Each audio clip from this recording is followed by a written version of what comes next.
As runners, we all challenge ourselves in ways we never thought possible, pushing the boundaries of what we're capable of to smash through targets and set ourselves new, bigger and better ones. This awesome hobby that we share gives us one thing in common, and it brings us together as a community.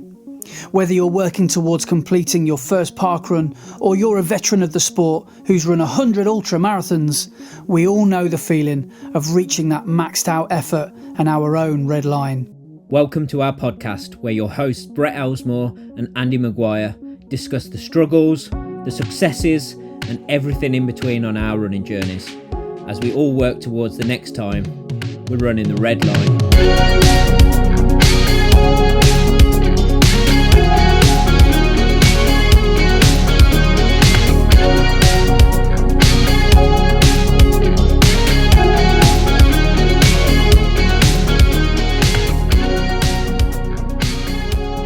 Hello and welcome to episode 31 of Running the Red Line. I am your host Brett, and I am here early again, once again, early on a Friday morning with my co-host Andy, as always. How you doing, mate? I'm all right. I've got to apologise in advance because the Kraken may awake at any minute. So if I just move the camera, there is little Daisy there in the corner. There she is. She's asleep. So at the moment, all is well. And she doesn't normally, we all know what happens when she tries to join in with the podcast. She gets a bit overexcited, but I've just took her out for a 12K run this morning. So she's Excellent. Absolutely banjaxed. She's absolutely broken. So I think that's why she's asleep. So yeah, apologies in advance if you hear any barking. So, but yeah, apart from that, I'm all good. It's lovely outside, lovely weather, lovely spring. Tell you what, though, this morning, Daisy and I went for that run, and it felt cold and it felt lovely. I'm not like glad summer's over, but because I've really enjoyed the summer and I do like the warm weather, but I really love, my favorite time of year is autumn, without a shadow of a doubt. I love the colors. I love the evenings drawing in. I just love everything about it. I love that Christmas on the horizon. I love that my birthday's that time of year, and I don't know, I just get a little feeling every now and again. You go out and it's a really cold morning but sunny. You just get that feeling and you think, I haven't felt this for a long time. It just feels really good. So yeah, that was good. I'm sure before you went into that, though, I'm sure you said it was a lovely spring and almost said spring and then stopped yourself. Lovely spring morning, doesn't it? It was lovely out this morning in March. It was a lovely autumnal morning. Yeah. I don't know. It's technically still, well, it's August still, isn't it? Or is it August the 30th today? Yeah, 30th of August today. Yes, because it's tomorrow, still summer for quite a while. Because tomorrow's a big day, isn't it? Which we'll get to in a bit. Yes. Big day. It's Bushy 1000 tomorrow. Yes. So yeah, that's exciting. Yeah. So how the devil are you? What? How's your how's the glute? How's the hip? How are you all you all still holding up in one piece? I'm still in one piece. Not sure how well it's holding together as one piece. It might be on like a tiny little string, some bits, but no, it's all right. It's just, yeah, it's still a bit painful. Not as bad as it's been. It is a little bit better, but it's just, it's one of those things now. I mean, I had the week off, and when I started running again, it was like I hadn't had any time off. It just felt the same. So unless I take 3-4 weeks off, it's just going to keep on feeling the same. So I don't want to take 3 or 4 weeks off. I know what my head will do if I do that. So yeah, I'm just going to keep trying to run through it. Yeah, and see what happens. Well, what episode are we on now? Is this about number 30? 31. 31. So we've done like at least 31 weeks of this podcast plus a few weeks off. How many of those weeks have you not been in pain? How many of those weeks in percentage of this year of 2024 Is it like 100%? Like every run you've done this year has been, No, oh, I no, feel a because bit of a niggle. I had a nice period after Manchester where I wasn't too bad, and it was half decent. Like when we did Birmingham half, I Yeah, didn't feel too bad then. So right. I'd say 85% of this year I've been in a bad way, but God. with And you've some run good moments. this is like the best running you've ever done as well. So Yeah. it's like, wow, if this is what it costs, yeah, bring it on. I don't mind. As long as you get the PBs, that's all that matters. It's just getting old, isn't it? We don't Yeah, repair like we used to. Don't yeah, bounce. yeah. But But it's all yeah, so you've had a good week of running, haven't you? And there's been you've had a you were just saying that you've had how many miles this week? You back up to about well, 60? last week I ran 63 mile, which was a bit silly because it was the first week back after I'd had that week off. Oh, So I had a week, yeah. I had a complete week off, and then came back and did 63 mile the next week. Just getting into it nice and gently. Just getting back Yeah, into yeah, it yeah, for yeah, a yeah, yeah. 100-mile week this week. What are you on? Um, What are you on track for this week then? I'll be on for like 50 something this week. I Yeah, might even right. do even less depending on what happens over the next couple of days, because obviously tomorrow I might not do my normal mileage because I won't be Yeah, running down to Parkrun or running back. yeah. And then Sunday, the perfect thing for an injured glute and hip is I'm racing on the track. I think that's what they say. I think that is what any good doctor would prescribe. Yeah, So yeah. what are you? So do you know what races you're doing yet? Well, I've put my name down for the 1500 or we'll see the 3000. Which one will be more painful? Because obviously you might think, well, the 1500 is only half as far, but I bet you that will be way more Yeah, painful, won't it? because you're running at a slightly faster pace. Yeah, Yeah, yeah, yeah. Have you done any practice running that speed for a 1500-meter race? no, No, don't need to. What's the point in that? no. I haven't done any proper full pace training for like 2-3 weeks now, Yeah, just because I've been trying to get rid of this glute issue. So, like yeah, the week before I had off, I did quite a few easier, steadier runs, and yeah. then last week I didn't actually do any training with the club. I just went out and did steady and tempo runs, and then this week I did tempo on Tuesday, and then did a progressive run last night. Really? Oh, good. That's nice. That's So good. yeah, but so actually full speed work, I don't know. I don't even know if I can hit that pace at the moment. I've not run anywhere close to it, so we'll find out on Sunday. Yeah. Well, you've only got to grin and bear it for 10 minutes. Exactly, So you exactly. uh, do you know that's that I'm starting to kind of know basically with these 5K attempts that I keep doing, these chasing 20, this little project I've set myself. I think it's really good for me to do. Right, my wife's just leaving. Bye. Um, I think it's really good for me to do to practice mental strength and toughness because Hmm. there ain't nothing that hurts like a 5K, a hard 5K. And I don't know about you, but like 3/4 of the way through a 5K PB attempt, I just want Hmm. to stop. I just want Yeah. to. Well, if you don't Yeah. feel like that, you're not pushing yourself hard enough. Well, yeah. I guess you're right. Yeah, because a 5K is far from feeling comfortable, isn't it? And Yeah, it's just trying to work. It's just for me. It's all about just trying to stay in the game for that real dark period. And like you've said before, go right down to the bottom of the well and climb back out. And yeah. it's a real difficult thing to do. But I think there's nothing like a 5K to really work on that kind of side of your brain, because up until now, if I always say this, don't I? You're like my therapist. If I'm getting really honest, I think I do give up on things too easy in life. And running has taught me to fight that and be the opposite, just try and counter that. Because if you can just hold on, I mean, it's common knowledge, isn't it, that your mind will give up before your body will. Oh yeah. And it's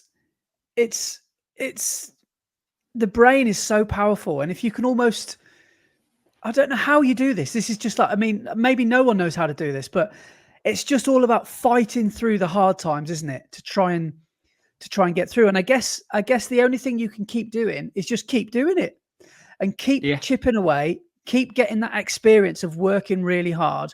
So if anybody says to me, well, aren't you training for a marathon? Why you keep doing these hard 5K efforts? It's because I'm trying to toughen up that side of my brain. I'm trying to literally do a bit of a workout on my blooming brain, because I feel a little bit, I'm a bit of a weakling sometimes when it comes to effort. So, once every couple of weeks, I don't mind doing a hard 5K, and that's what I'm going to continue to do. And I was at some point, I'll tell you about what happened on my latest. I know I've already told you that last podcast, haven't I? Yes. I did a 2050 something last nearly 2 weeks ago. And we've got another one ahead of us tomorrow, so that should be fun. Yes. So tomorrow, right? Tell people what it is first, and then I want to ask you what the plan of action is and what we're going to do, because I'm going to run that one with you, because I'm racing Sunday. I'm not going to run it hard. I'm going to run it with you and try and pace. So tell people where we're going tomorrow. So tomorrow we're going to the world famous Bushy Park, because it's their 1000th event. So it's the OG parkrun. It's the oldest parkrun in the world, isn't it? Well, it's where Parkrun started. It's where it's the birthplace of Parkrun. So didn't it, when it called started, the Bushy Park time trial?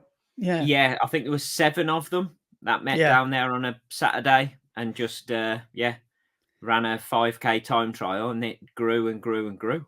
Yeah, so because they've had, in fact, they will have had 2 massive ones in a row, because there's for real parkrun nerds, there's a thing that you can do called a Nelson, which I think is a cricket term, which is basically anything that ends a triple number, so a 333, a 555. People will go to an event that is the 444th one. Like, say, if it's in Hull or blooming, I don't know, Maidstone, they'll just make an effort to go and do that one because it's a Nelson. And last week was obviously 999. 999. And this week will be even bigger because it's the 1000th. So they're expecting. All right, Bobes, is that you, mate? It is. Indeed. Are you coming down to Parkrun as well? It's numbers are going to be quite high. I don't know if they're going to have enough finish tokens. God only knows what that was my going to be like. Yeah, that's my thought, man. Yeah, the tokens. Because how many do you reckon they've got? Well, I reckon they probably have about 2,500, because I reckon their sort of record, I imagine, is about 1,800. Do you reckon, something like that, on a Christmas day or something? Nah, it's got to be more than that. Do you reckon? Do you reckon it's been 2,000 plus? Yeah. Well, you'd think 5,000, wouldn't you? But I don't know, how many people will be there tomorrow, and will they even be able to count everybody in? Like, how? What about if there's 50 of us crossing the line at the same time? Do we all get, like, how do you get a position? It's going to be very interesting. Yeah, the people timing, they're going to have a nightmare unless they make it a really narrow finish funnel. So you've got to like line up, because they're just going to be. They don't even need to look between. I reckon between. Let's say 18 minutes and 30, no, probably 45 minutes. They could probably be like, tap tap tap tap tap tap tap tap tap tap tap, like in Morse code, Yeah. because it's like there's going to And be so many and people crossing what the if they line. tap it too many times? Yeah. So then So there's there's a gap of a few seconds, but they've accidentally tapped it too quickly, yeah. and then everybody's time after that is 5 seconds quicker. Yeah, I'll take that. I'll take that because Parkrun time's official. But yeah, I'm gonna go. I know this is controversial, but I think I might go for watch time tomorrow. But I know that might be controversial because that might be pointless because GPS problems in the park and all that. I don't know. I might get the Casio out and just get the stopwatch out. That might be the proper way to do it and just go by the stopwatch. But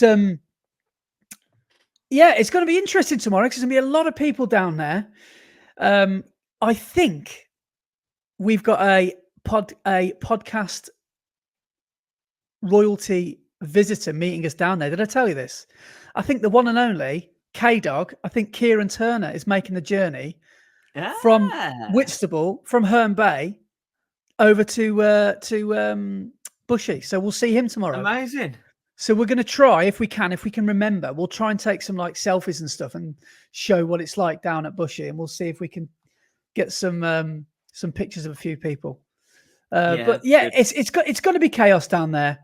They haven't they haven't advertised it for obvious reasons. Yeah. I wonder if they're going to they might have to nab a few volunteers from local parkruns, do you think, or from not local ones, but ones. Yeah, they're going to have to get more volunteers than they normally do, big time. Years ago, I did one, the second biggest one. I did Southampton Parkrun. And on that day, there was about 1,400 people. So it did feel like a big mass organized race, basically. And one thing that I loved on that day was the finish funnel. The finish funnel management. I've mentioned this to you on WhatsApp yesterday. It's a thing of beauty. And tomorrow, I'm sure they're going to have like, what do you call it? Like protocols in place and how it's going to go. But like you get like held in a pen when you cross the line in a row of about, I don't know, 50 or a cluster of 50, and then the next people start a new line, then the next people start a new line, so you sort of get held there for a while, and then you get given a token. And honestly, the finish funnel management of these mass parkruns is amazing. So I just hope that tomorrow goes smoothly. Yeah. And well, I am just looking through Bush's history of runs to try and find how many people tend to turn up. Yeah. And you can see where the boom in Parkrun happened in the timeline, because like back in 2015 they were having just over 1,000 like runners.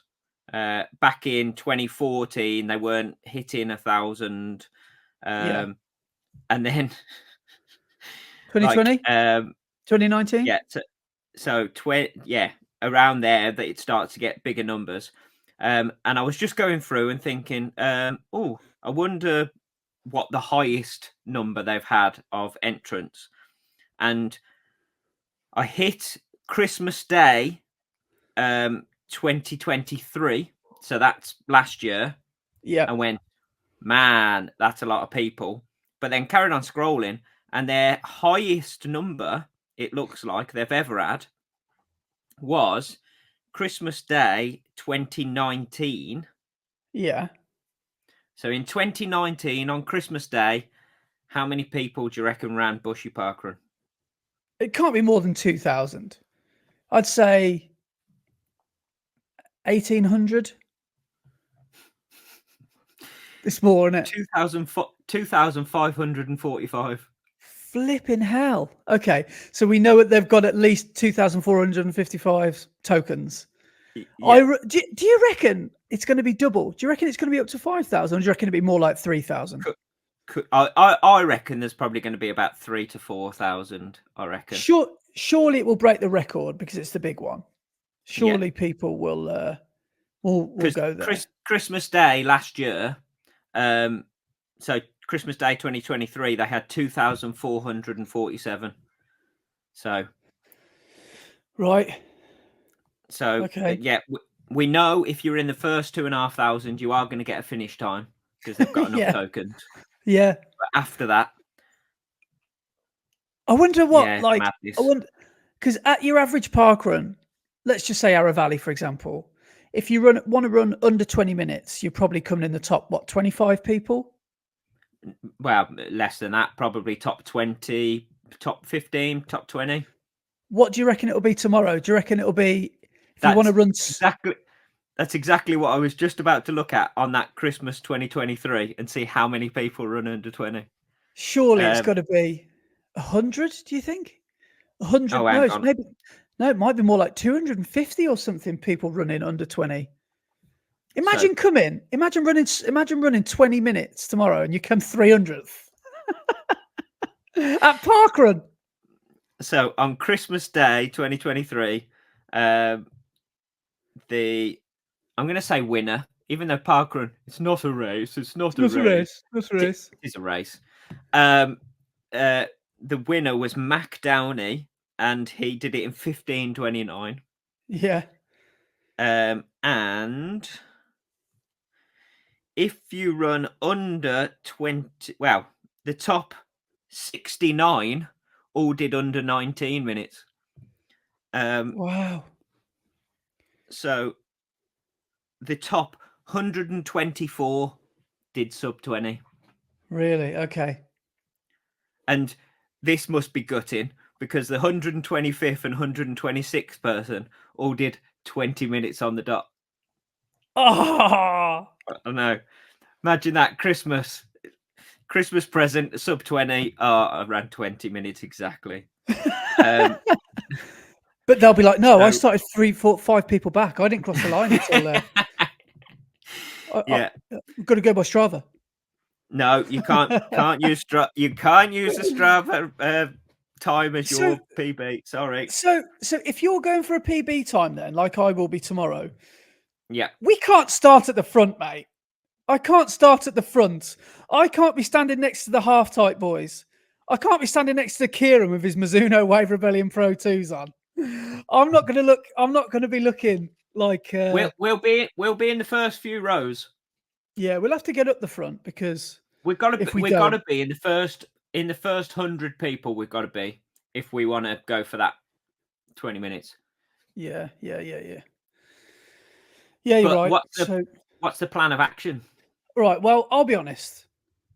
I know you don't like me saying this because I know you don't like negative chat, but I don't know if I've got a 20 in me because No. Because if you look at my stats, I've not ran faster than a 20:49 all year. I ran 20:55 2 weeks ago. To run a minute faster, what's that? 10 seconds faster a kilometer plus 11 seconds faster. I don't know what that in miles is. Yeah. I 20 seconds a mile. Get rid of that negativity and think about your track session on Wednesday. Yeah, that was bloody hard as well. Yeah, but what paces were you running? What was your session? It was 800s at 10k pace, and then 400s at sub 5k.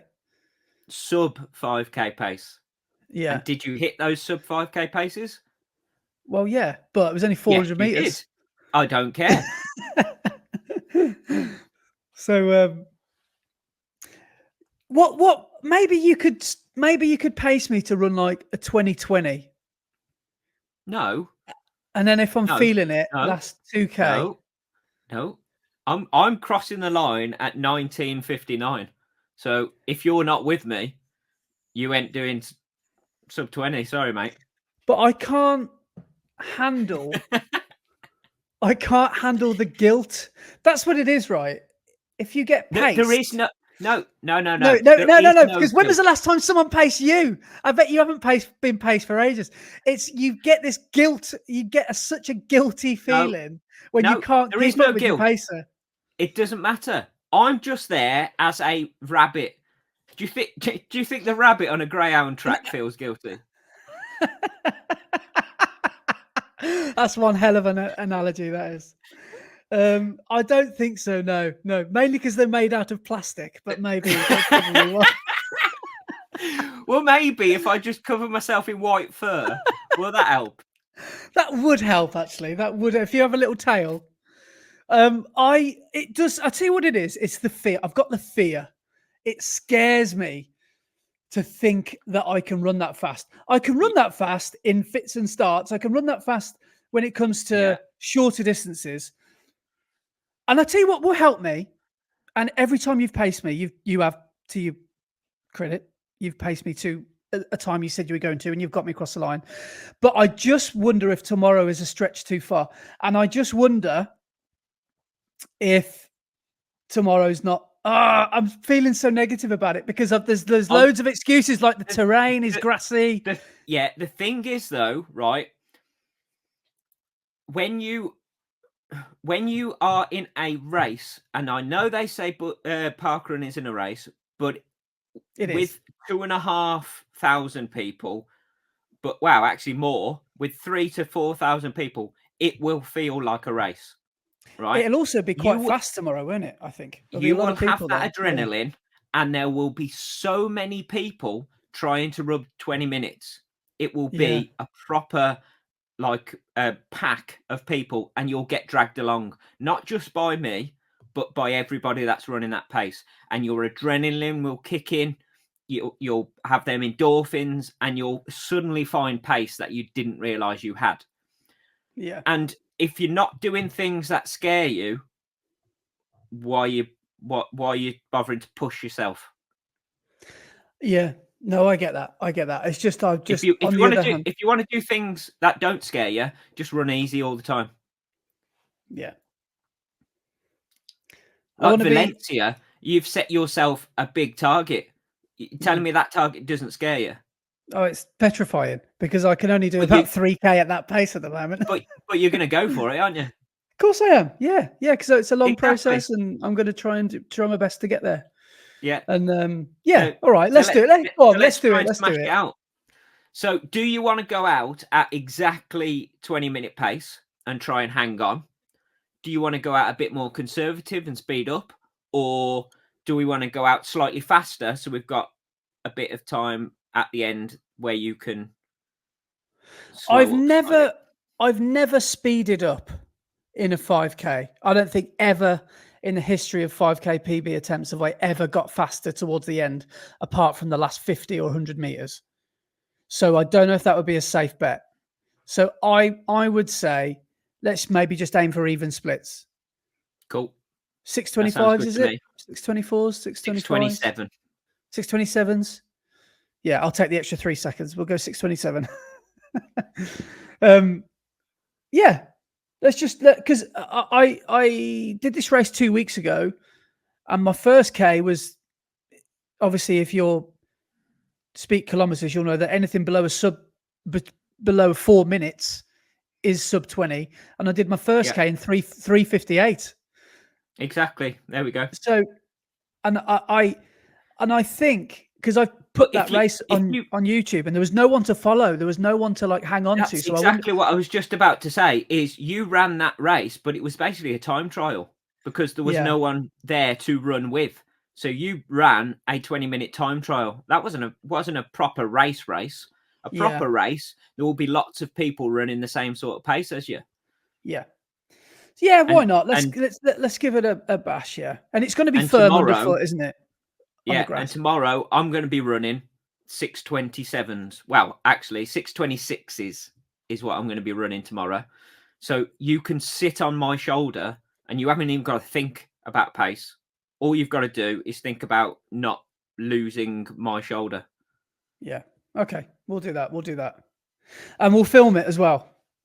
Yeah. Because I'm definitely going to make a video of it. So we'll try and get a few angles. We'll see if we can get my head cam, which will basically be following you and your short shorts, and we'll see if we can give you a Brett cam to look at. Well, I'll have my camera filming it. Okay, cool. Yeah. So we may even be able to give Rich a camera as well to get a different angle. Oh yeah. I wonder if, because I know is Rich and he's not racing this weekend, is he, Rich? So yeah, he might want to do his own thing, but if he knows a sub-20's on the cards, he might want to hang back with us. I don't know. He might want to stick with us. I'm not sure, but yeah, we could do. Maybe we'll just go round asking anyone running 20 today. Want a camera? Oh, We'll never see him again. Just steal my camera. Yeah. Do you want a camera? Oh, thanks, mate. I'm off. I'm not even doing parkrun. Hang on. Where are you going? Yeah. No. Let's do it. Let's. There's no harm in trying, is there? And there's maybe tomorrow could be a fairy tale. That would be amazing to run really well at that park run. So I don't really, apart from watching a 5-minute walkthrough of the course, I don't actually know a hell of a lot about it. It looks flat. It looks like a lot of it is grit and gravel and some tarmac paths. But I think the start, at least the first half a mile or a kilometre or so, looks to be on grass. And I imagine if you're running wide as well, you'll probably be on grass the whole time. So maybe we need to try and get in the middle. Yeah. Get in the thick of it. And like you say, maybe it's just a case of keeping up with those in front of you and just keeping pace. And I wonder if a little bit of like track etiquette will come into it. Like if I slow down too much, someone might clip my ankles. So I might need to keep up with the person in front of me. Yeah. There's going to be a huge pack trying to run 20 minutes. I'll tell you that. Yeah. No, it's going to be good. It's going to be good fun. And if anyone is, I don't know if we'll get a chance to put this, but we won't. But if anyone has done this bushy park run that we didn't see or we did see, let us know and let us know how you did and if you enjoyed it. It might be a blooming nightmare, mightn't it? It might be a logistical nightmare, but I reckon it's going to be good fun. There might be so many people there, it ends up being Valencia 10K. Just all of us in a pile on the floor at the start. Sorry, guys, I dropped my camera. Sorry. So no, it's going to be good. It's going to be really good fun, I think. So yeah. You talking about half type boys at the front? Give me 2 seconds. Oh, I think I know where this is going.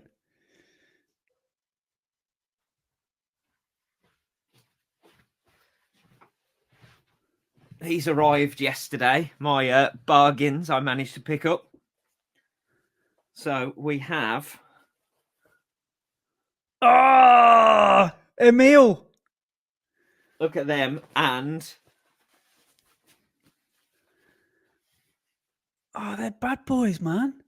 They'll match your top. Yeah. Are you wearing the gear tomorrow, or is it? No, I'll probably wear a pair of split shorts tomorrow because there's no pockets to like put your phone or anything in because they're half tights and they're race shorts. So you'd need a belt. A tiny little pocket for like putting a key or something in, but you won't be able to fit much in there. So there's no chance of getting your phone in the back, or you've no chance of getting even a gel or something. Ah, interesting. So yeah, we forgot to talk about this last week, and I think it actually does deserve a conversation. Where did you get those from? So I have been told by lots of people that this app was really good, but I never thought about downloading it. And then a few weeks back, somebody went, "Oh, I bought these from Vinted," and I was like, "Oh, okay." And they were really cheap, what they'd bought, and in really good condition. So I was like, "I'm going to give it a go," because the main reason was I spoke to somebody and they were selling loads of stuff on Vinted, and I was like, "I've got so many old clothes that are in really good condition that I need to sell." So I thought I'll download it and I'll sell loads of stuff. At the moment, I've put 0 things on there to sell, and I've bought quite a few things. Yeah, that's the way it should be done. Yeah, so it's on Vinted basically. But yeah, I did the classic Brett thing of I downloaded the app a few weeks ago, like quite a while ago, and then it asked me to create a account. So I sat there trying to think of a username for gotta be half an hour, 45 minutes. Couldn't decide, so closed the app and then didn't look at it again for another 2 weeks. Oh God, are you an overthinker by any chance? Yeah. Yeah. So then, yeah, I've now made an account. I've bought some decent stuff off there actually, because yeah, I've bought a couple of singlets, Adidas singlets, and those Adidas half tights. Nice. Yeah, it's good. Excuse me. Well, I know Kieran, who we're seeing tomorrow, Kieran told me about Vinted, because when I first heard of Vinted and when it was like advertised on, I'd see adverts on TV and online and stuff, I just thought it was like Vinted, like vintage clothing, like retro clothing. I literally thought it was just for X fashion items. That's like, exactly what I thought as well. Yeah. I didn't think I would want anything that's on there, but it turns out that there's some really good running stuff on there. It's basically eBay without the auctions. Yeah. And the sellers don't pay any fees. So all the fees are paid by the buyer. That's pretty good, isn't it? That is pretty good. You put your stuff on there and say how much you want for it, and people can offer you an amount. So if they want to pay less, they can offer you an amount, and you can either accept or decline that offer. Yeah. But you basically put stuff on there and you get the whole amount that you sell it for, and then there's buyer's fees on top and postage. So all the fees that Vinted get are from the buyer rather than the seller, which I think is quite clever. Well, Kieran had this really good idea, because some people literally don't put much thought into their usernames, and Kieran turns into a little detective. And when someone says 25 miles in this shoe, he types them in, finds them on Strava, and sees how many miles they've done in that shoe to see if they're telling porkies or not. Brilliant. So I think that's quite clever. But he's had a fair few shoes off there. He's always texting me saying, "Oh, just bought some Speed 4s, or I've just bought some what was the latest ones he's bought? I don't know if he got the Mizunos from there or not, but yeah, he seems to buy loads and loads of gear on there. So yeah, I think it's a really good way. Careful. You do have to be careful with the shoes though, because I've looked on there and seen a few pairs of shoes and gone, "Oh, that's cheap for those." And then you look at them, and on the description it says good condition, and they're absolutely battered. Yeah. Or like one pair I looked at and it said good condition, and the soles look in good condition and the uppers look in good condition, apart from they've cut part of the upper out, so it's got big chunks missing. So yeah, it's one of those. But I did make a purchase on there last night. Another one. Well, so but this. I love these. I think they're brilliant. But it's a pair of joggers, which because I'm either constantly running or working at my shop and doing stuff. I don't really wear jeans anymore because they're too much hassle, and you can't move around in them as much. And I saw these and I went, "Oh, could possibly get away with those as trousers at work when I'm teaching." So this pair of joggers I bought yesterday, they're brilliant. Check them out. Oh, they look like straight out of Snoop Dogg's wardrobe. Oh, they're like, for anyone that's like listening to this, how would you describe them? Like a mustard tartan sort of thing. Yeah, they're like a tartan, yeah. Yeah. Adidas, of course. Yeah. They remind me of something like Huggy Bear would wear. Have you ever seen like Starsky and Hutch with Snoop Dogg in it? When he's the caddy on the golf course. It's something like he would wear. Yeah. Oh man. So hopefully I can try and get away with them as trousers whilst I'm teaching. How much were they? Were they under 20, 30 quid? Were they 12 quid? Oh, that's all right. Yeah.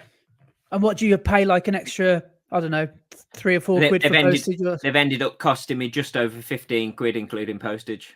Yeah. because when you go on Vinted, the price that you pay doesn't include the postage. That's the item cost, isn't it? So they were, hang on, so they were 12 quid, and then there was £1.30 buyer protection, so buyer's fees. Yeah. So they were £13.30 plus £2.29 postage. Okay, that's all right. That's pretty good. So, yeah. Hey, you've had a good couple of weeks, a good 7 days on Vinted. I know, terrible. I think some people just have better luck than others, though, because you said about it. So I immediately went on Vinted and typed in the same things: Adidas, size 9, small, medium, and I just couldn't find anything. So I just think maybe the ones that you found, they were listed that day or something, and you snapped them up straight away or something. I don't know. Yeah. So I think you must just be one of those. You must have had beginner's luck on it or something. I don't know. Yeah, but possibly. I do scroll through Vinted quite a lot just to see what's on there. I tell you what, though, some of the shoes hold value, don't they? Especially Nike. Mm. So if you want to buy a pair of Alpha Flies and you're thinking, right, I'll just have a look on Vinted, I'll probably be able to get some for under 100 quid. No chance. There's a pair of Alpha Flies, the Alpha Fly 3s that have been worn for like 100 mile already, and they're about 10 quid cheaper than face value. They're about 270 quid or something like that. And I don't know if people are being really stubborn and just thinking, right, this is what they're worth, people will pay it, or people are just trying to I don't know, there's just a bit of profiteering going on. But it just seems like for certain shoes, there's just no good deals anymore. So for Alpha Flies, Vapor Flies, it's like they've become almost like blooming Patagonia fleeces or something. Like that's another thing I've looked on Vinted thinking, I might be able to get one for 30 quid. No, a fleece, 150 quid. What? But they're so cool. I really do want a Patagonia fleece one day. But like that, certain things just seem to hold their value, don't they? So yeah, it's some things are really good in a resale market, whereas some things, they just lose value straight away. It's mad. Yeah. But yeah, so I really shouldn't be buying anything at the moment, but I keep on seeing things and thinking, oh man, that's a bargain. I need to have that. So I need to get some stuff on there to actually sell it now. And make some money back. So we'll see. Maybe just keep buying stuff just to be sure. But we've chatted obviously about Bushy and now about Vinted. We've got a few other things. We've got a few honourable mentions that we need to get through today, including our email and comments section. Obviously, we've got the Strava segment coming up at the end. We've got to talk about our training weeks as well and what's been going on with our weeks. But apart from that, I think that's pretty much us all covered, isn't it? I think with what we wanted to chat about. So, do you want to talk our running for a bit? Let's go for that. Or the one you wanted to mention really quickly before we forget about Jakob, didn't you? Oh yes. So I just wanted to speak about the Diamond Leagues that have happened recently. Yeah. So we had like a couple of Diamond Leagues in like quick succession, didn't we? After the Olympics, we had Lausanne Diamond League, and then not so long afterwards, only a few days afterwards, was the Silesia Diamond League. There's a Diamond League meet tonight as well, isn't there? It's Rome, I think. Is it Rome? Yes, it is. Yes. I think there's a men's. I think there's a men's 100 meters and a men's 5,000 tonight. I think there's a couple of. I'll have to check that. Yeah. There's a couple of good races. There's some good 5,000 meter runners running tonight, so should be a good one. I wonder if Ron Jeremy and the pole vault is on again.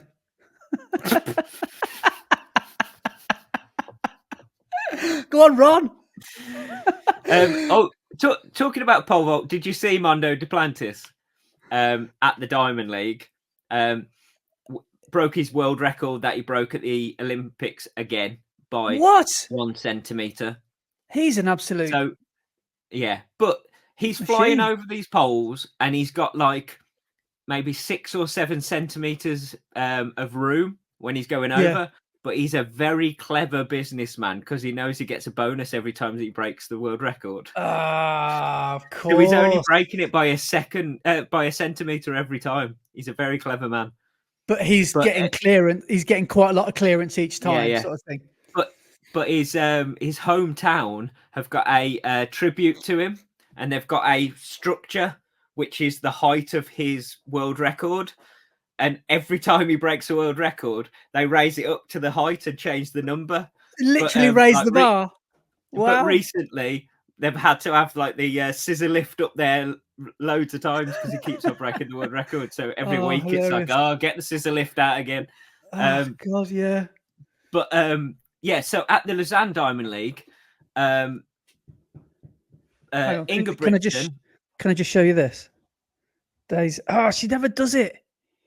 When Daisy dreams, she starts wagging her tail. Oh, she's doing it again. Aww. She's literally dreaming and she's wagging it. Sorry, literally no one else but dog owners will care about that. Sorry about that. Sorry, carry on. Sorry. Sorry, carry on. So at the Lausanne Diamond League, Ingebrigtsen went up against Hocker. Olympic champion Cole Hocker and Ingebrigtsen. Now, Ingebrigtsen, he's such an amazing runner, but it's just a shame that every time it's not a paced race and he hasn't got the pacing lights or a pacer in front of him. Yeah. It doesn't sit.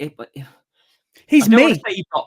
I don't want to say he bottles it, but he does. He chokes every time. I know. And And now 3 major championships in a row, he's bottled it and choked in the final. And so he can only do it. He can only do it when there's paces. Yeah. But he then goes to the Diamond League and beats Cole Hocker by 2 seconds. So, in the same race, in the same distance. Yeah, so 1500 at Lausanne, he ran a 3:27 and Cole Hocker ran a 3:29 to come second. So he beat Cole Hocker by 2 seconds. Do you remember what the Olympic times were? Because I know that was an Olympic record, wasn't it? 3:26. Oh, so it was similar. Wow. Okay, so he must have run 2 seconds quicker then, because he came fourth, didn't he, Jakob, in the Olympics? Yeah. Oh, interesting. So, yeah. So that was interesting at that one, and also at the Lausanne Diamond League. Did you see the 800? Man, they are getting close. Yes. So yeah. Radisha's world record is 140.91. And Emmanuel Wanyonyi, he won the Olympics, and he's now at the Lausanne Diamond League become the second fastest ever over 800 meters, and he ran a 141.11. So he was 0.2 of a second off the world record. So that's going down soon.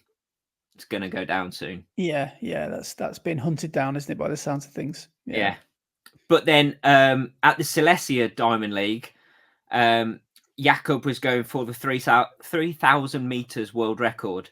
Now, Daniel Koeman's record has stood for years, and everybody always used to say that's like the unbreakable record. No one's going to touch that record ever because it's so quick. And his world record was 7 minutes 20.67 over 3,000 meters. Bearing in mind, I've only just broke 10 minutes. The world record is 7 minutes 20. When you put it like that, and for people like me who were looking at you thinking, how are you doing that? And you're thinking about Jakob saying, how are you doing that? That is crazy fast, isn't it? That's disgustingly fast. So Daniel Koeman's world record was 7 minutes 20.67. Jakob at that Diamond League. So the world record that people have said, no one's going to break that, no one's going to get close. He broke it by 3 seconds. He ran a 17.55. That's frighteningly quick, isn't it? Yeah. He looked really good though, didn't he? Yeah. He even finished really well, and he sped up at the end as well, which is to close like he did over 3,000 was incredible. But his splits, he didn't run a single lap above 59 seconds. So every lap was under 60. He ran a 59.6 first lap, then a 58.6, 58.9, 58.9, 59.3, 58.1, a 57.1, and then a 27 200 200 meters for the final 200 meters. Yeah. God, that's quick. But apparently he closed that last 400 in 55 seconds. So wow. at the end of a 3K, he ran a 55 to close out the race. I did a 400 at track the other day and thought, I'm really pleased with that. 136. It's crazy to think he's done it 50% faster. Yeah. Like that's so you ran a 96 and you were like, yeah. man, I'm flying. And he's and he's run a 55. So he's run 41 seconds faster around that 400. It is crazy to think sometimes, isn't it? When you do like when do you feel like you're really flying? When you're doing your sprint finishes, for example, and you think, man, I am cooking on gas here. You're probably not even touching like world record marathon pace that pace, are you? It's like it's not soul destroying, but it's like wow, these people are literally superhuman to be doing this. It's it makes you realize just how quick and how impressive their running is. Absolutely. And when you see them talk about having a bad race and all that, and you think, well, like, really, is it that bad? But I understand what they mean, because everything's relative to us, isn't it? Like if you hear Steve Cram saying, "Oh, they've gone out a bit slow," they're running 14-minute 5K pace here. You think, well, is that slow, Steve? But it is for them, isn't it? Like, but it's like it's mind blowing what goes in to making a person be able to move that fast. It really is. It's crazy. But it does show that Jakob is better suited to the 5K than he is the 1500 because he's breaking the 3K record, so it's over a longer distance. He's winning the Olympic 5,000 meters easily, just dropping people in that last lap. And yes, he is an incredible 1500 meter runner, but he's got lots of people who are just as good as him in the 1500. And I think that's where his problem is. No one's as good as him at the 5,000. That's his race. But he wants to be a 1500 meter runner. But there's lots of people who are just as good. And as I say, if it's not a paced race, he struggles. And I love Jakob. He's such a great character, and you can't not like him. He's brilliant. But at the Lausanne Diamond League afterwards, he was saying, it's mad. He was saying, if you can't come out a couple of weeks later and run another good 1500 meters, then you need to be having a word with yourself. Because he was like, I beat Cole Hocker, who's just won the Olympics, by 2 seconds. I run pretty much the same pace that I did at the Olympics. If you can't do that, then have a word with yourself. Come on, sort yourself out. But and yes, he went and ran a very similar time to what he did at the Olympics a couple of weeks later. Cole Hocker didn't. But Cole Hocker didn't choke when it mattered at the Olympics. He's got an Olympic gold. What have you got, Jakob? You've got nothing because you came fourth at the Olympics. So it's all well and good saying, well, if you can't do this, then you're not very good. But at the same time, you've choked every major championships. Yeah. It's it must be if he's being really honest, it must really be hurting him that he can't he can't do it when it really matters, because he always goes around giving it that, like, I'm the number one. But are you really, if you're only the number one when it's sort of well, this is the thing. At the 5,000, he is the number one. Yeah, there's no doubt about it. No, that's yeah.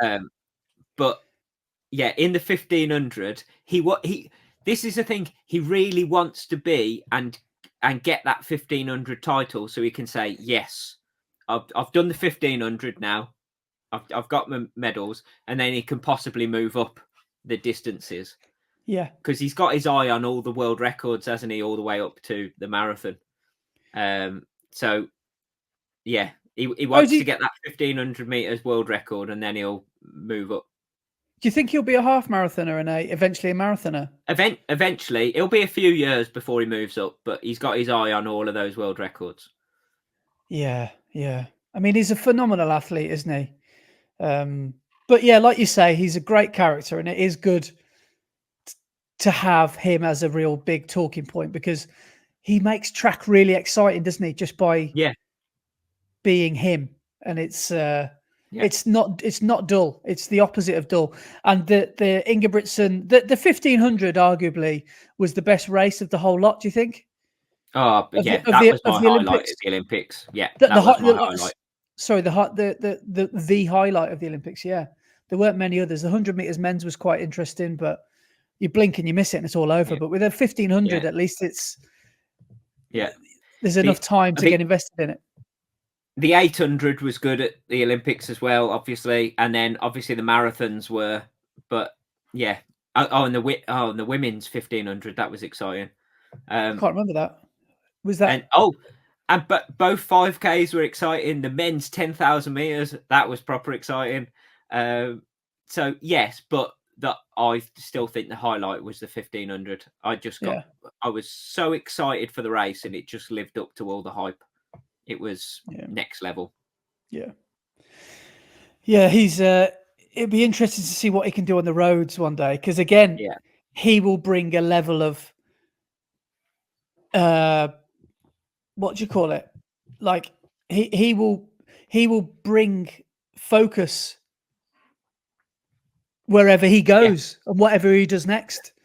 So whatever he does do next will be really interesting. Maybe he might start doing does he do many road mile running races? He does. He has done some road races all the way up to 10K. Has he? Yeah. I think he may have even done a half as well.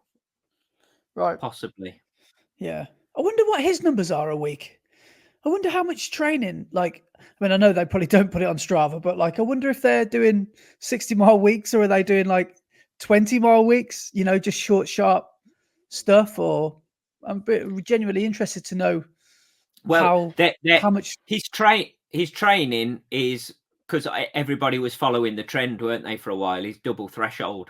So he does 2 threshold runs each day when he's doing his hard training. So is that about a 10, 15K per session? Something like that? I'm not sure. I'm not sure exactly on distance, but he's not running at full lactic pace for his training. He's running at threshold. Yeah. Do you know, I'm tempted when I start feeling a little bit fitter, I'm going to try and have it, because I can't really call track workout a threshold. But I'm tempted, because what I've been doing is doing my Wednesdays at the moment have been double days. I've been doing a nice easy one in the morning. And then, because I know I've got track at night, which is a lot harder. But I'm thinking on my Wednesday morning, I might try the Norwegian method, as they call it. And I might go out for an hour in the morning and see if I can manage a double threshold, and see if it makes much difference to me at my level. Yeah. Or if it makes me feel injured or whatever. Threshold is... They say threshold is what the pace you could hold for an hour. So it's about just a bit quicker than your half marathon pace. Okay. Yeah. Yeah, that makes sense. Yeah. Yeah, I'm tempted, but I guess the perfect place to do that would be round the track, because, as you know, with life, there are normally hills and traffic lights within, in the way. Yeah. So it's not always a guarantee to say you can do an hour at that pace without interruption, or without. I mean, it's really your effort that's the threshold rather than the pace, isn't it? Yeah. Yeah. So I suppose the hills don't really matter so much, but But yeah, it'll be interesting to see if I could do that. But I think that would tire me out too much. I think that would probably be too Yeah, much for me. In this marathon block, I would say, yeah, if you are doing doubles, you want to take one of the runs easier than the other. You don't want to be doing 2 hard sessions in a day. Because I've been doing track, and I've been feeling, by the end of it, it's been feeling like it, because I've been looking at my watch, and it's been telling me I've been doing about 10, 11, 12K in that hour.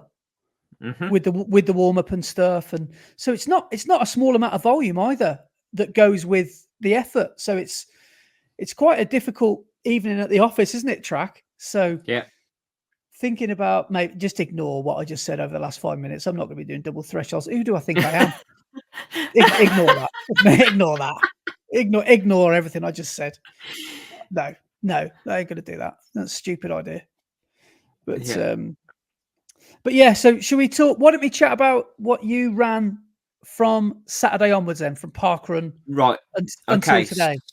Yeah, so let me just grab my Strava. So on Saturday, I went down to Parkrun like I normally do. Ran down to Ara Valley. Yeah. Because we recorded Friday evening, didn't we? Last week. Yeah. Yeah. So, so I talked about what I'd done the week before, where I'd got back into it after my week off. Yeah. And glute was feeling all right, but I ended up not doing any sessions that week. Yep. And then on Saturday, got up, ran down to Parkrun, and it was feeling half decent. So it wasn't feeling too bad, but not great. So I set off on Parkrun, and I thought, I'll see how it feels when I set off and see what's going on. So set off at an okay pace, and I hit the first mile in 6:07. So I was like, okay, this is 19-minute pace here. So carry on at this. And then the next mile I hit 6:12. So I was like, okay, I could be on for 19 minutes here if I kick on in this last mile. So pushed on in the last mile, ran a 5:54 for the last mile.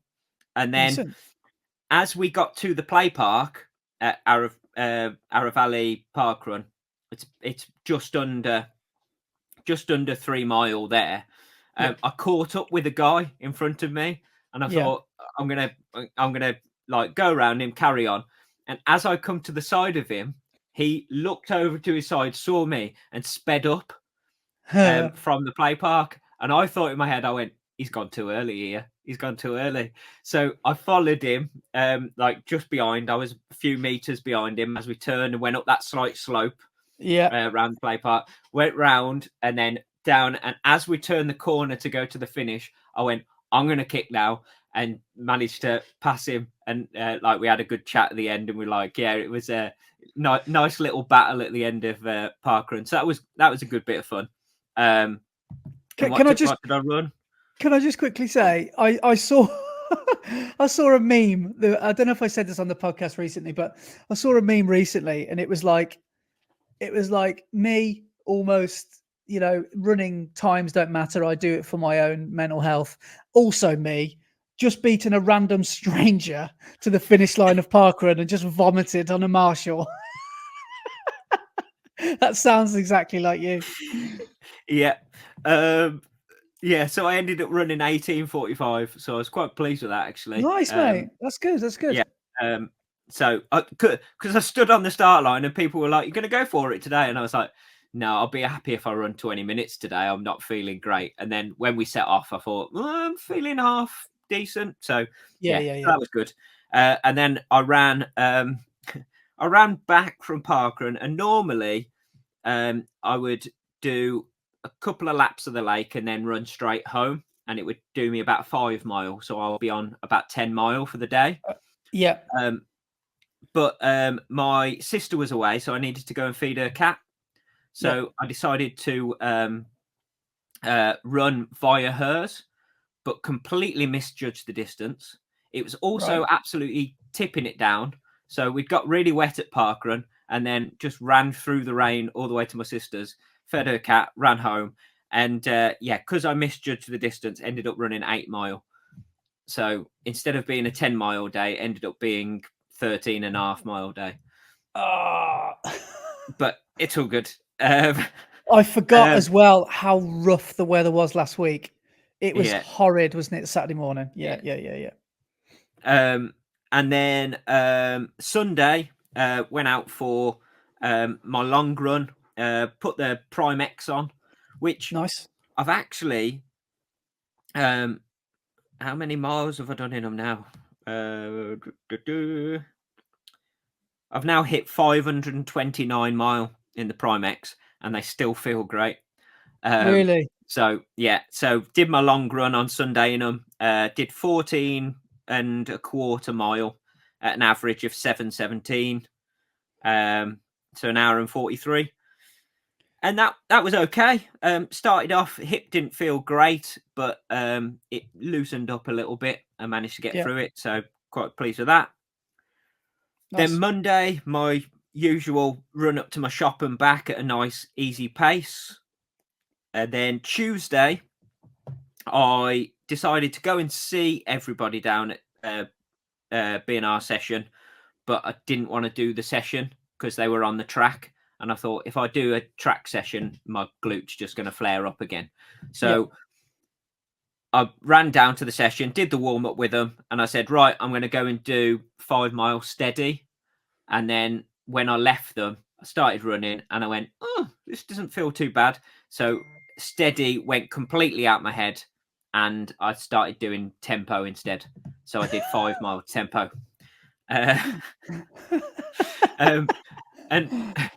And I'd set off, and Patrick from the club, he also didn't want to do the track session because he's coming back from injury and all sorts as well, and he's a good decent runner.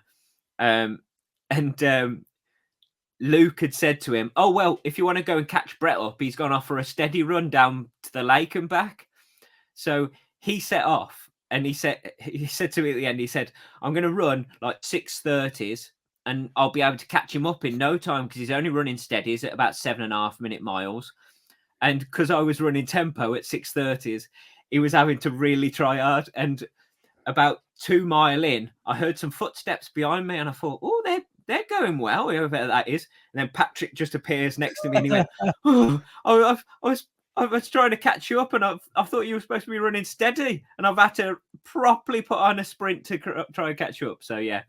But what I did like about this is, in my tempo miles, it was like I was Mr. Metronome. I was well happy. So we did I think I ended up, after the warm-up, I was on like 3.25 mile or something like that. So my first mile is a bit skewed because it's already got a quarter of a mile of like warm-up pace in it. But the first mile of the tempo ended up being a 7:04. But then the next 3 miles, I did a 6:33, a 6:33, and a 6:33. Nice. Because that treadmill stuff. Yeah, and then we picked it up for the last mile and ran a 6:15 for the last mile. So nice. Yeah, it was pretty good. Nice run. Then I did my cross trainer and S&C and everything and ran back home. And then last night, so I didn't manage to get to B&R session because we had staff training at the college. So during the day, I was at staff training all day. So then when I got home and sorted the cats out and sorted a few things out, I didn't leave the house until 7:45. And I needed to get some work done up at my shop. So ran up to my shop, 2.5 mile up to my shop. 7:45 at night? Yes. You're going to work at 7:45 at night. This is going to be a long day at the office, isn't it? Yeah. So ran up to the shop, 7:45, did some work at my shop. Needed to strip some screens and a few bits and bobs. And then I thought, right, because I've only done 2.5 mile, I need to get a few more mile in the legs and do a little bit of something tonight. So I left my shop at 9:45 in the evening. And because my shop is in the middle of the countryside, there are no street lights or anything, and it's pitch black. So up in my shop, I've always got my head torch up there just in case. So put the head torch on and left the shop, and decided to get off that dark road as quick as possible. But I didn't want to push it too much because obviously can't really see what's underfoot properly. So I decided to do a progressive run. So ran that first mile in 7:39, and then stopped, took the head torch off because I was now in a place where there was street lights, and then thought, right, I'm going to progress down now. So did a 7:20 for the second mile, then a 6:59, then a 6:45, 6:38, 6:21, and then a hill was coming up. So I went, I'm not going to try and progress down anymore. I'm just going to take it a bit steadier up the hill. Nice. So then, then ran a 7:11 and a 6:52 to finish off. So so 6 mile progressive and then 2 mile a bit steadier. So you know that stretch between like the Tidy Big Pub and the roundabout as you come off the Julie by Batchley, is there any pavement there, or are you literally running on the... So there's path. There is a path, but at points it gets very narrow. So do you know, like a normal width path? At some points it goes to maybe half, maybe a third of the width of a normal path. So you're like Simone Biles style. You've got like you've got 10 centimeters of curb. Okay, so you've got to be every footstep is very you got to concentrate. That's how I felt when I was doing the 100K at the end, when it's pitch black, and it's mentally taxing, isn't it? You've got to concentrate on every step with a torchlight as well. It's just stressful, isn't it? What was really odd, because it was such a strange sensation, I had my head torch on and I tilted it down slightly so it was pointing at the floor. But the end of the like projection of the light was just in front of my feet. But what my eyes could see was like the floor and then blackness. And it was like my sight had disappeared at the bottom of my vision. And it was such a strange, weird feeling, because it was like your eyes weren't working properly because there was a like definite line where your vision just stopped. Wow. It was bizarre. Yeah, it's quite... on that subject as well, if anyone's got any recommendations for me, because I've noticed that I'm doing a lot of country lane running at the moment, and I'm thinking that I've got a head torch, which I'll probably keep for the winter, which is okay. It was only an Amazon thing. It's about 20 quid, but it's good enough. But what I could probably do with is some recommendations for either some nice, comfortable, reflective winter gear, which I think the market leaders are called Provis. I think. Have you heard of Provis? Mm-hmm. I think they're called Provis. So I don't know if they're any good. And as well, what I think I need is one of those things that you wear like over your shoulder. It's like a front and back runner's torch. Yeah. It's more of a reflective light, isn't it? Yeah. So a couple of lads in the club have got those for when we're winter training. And I think they bought theirs off Amazon, and they're actually really good because they're instead of having a head torch, it's a body torch. So the throw of light is actually at your feet, so you can see what you're running on. But then it's got a red flashing light on the back, and then all of the straps are reflective. And I think they just bought it off Amazon for about 20-25 quid. Yeah, I think I could probably do something like that. Yeah, cool. So Also, on the reflective thing, I am actually thinking of doing some reflective beanies towards winter time. So I'll hook you up with a reflective beanie as well. Oh, mate, nice one. How would you do that? Put a strip or the whole thing? Or no. So the beanies you can get from my supplier, the thread that's woven through the normal beanie material is reflective, so the whole beanie is reflective. So you just look like a floating head running down the Yeah, road. Oh, cool. yeah, Well, half a head. Oh, yeah. awesome. Yeah, man. Definitely hit me up because I bought. You remember we went to the running show and I bought that Varga beanie. Yes. That was what the bright yellow one. That was one of my best winter purchases. That was one of my best ever purchases because I really genuinely quite like running in beanies when it's obviously really cold. And obviously got no air, so I need a little bit of insulation. So yeah, hit me up, man. I would definitely appreciate a beanie. No worries. So is that where do we get to? Is that So is that that was last night on Yep. Progressive Run, and that's me done because Yep. today I won't be running at all, and then tomorrow is obviously a pacing job for you, and then Sunday racing. Yeah, nice. You've had a pretty solid week. So up until now, Yeah. did you say you've done about 30 or 40, 30 mile? So hang on, I am on for this week so far. I'm on 31.3 mile. Right. So it will be a less. Hopefully, it won't be another 60-mile week, but it shouldn't be. Yeah. Yeah. No. Oh, good. That's nice. But basically, the reason it was higher last week was that going and feeding my sister's cat, because Right. I was having to make all of my runs a little bit longer because I was having to Yeah. run to hers, feed the cat, and then run back. So Yeah. my normal routes, instead of being just straight back home, they were diverted that way. So Yeah. added a few miles on because I Yeah. misjudged how much further it would be away. Yeah. Yeah. Yeah. That's bad, isn't it? When you misjudge and you think, "Oh, I've just added another 3 mile on my run." But it depends what mood you're in, I suppose. If you're okay with it and you're running at a speed Yeah. you can handle, it's not too bad. But when you think you're closer to home, no, when you realise you're further away from home than you are, that's a Yeah. bit of a soul destroyer, isn't it? Sometimes. But Yeah.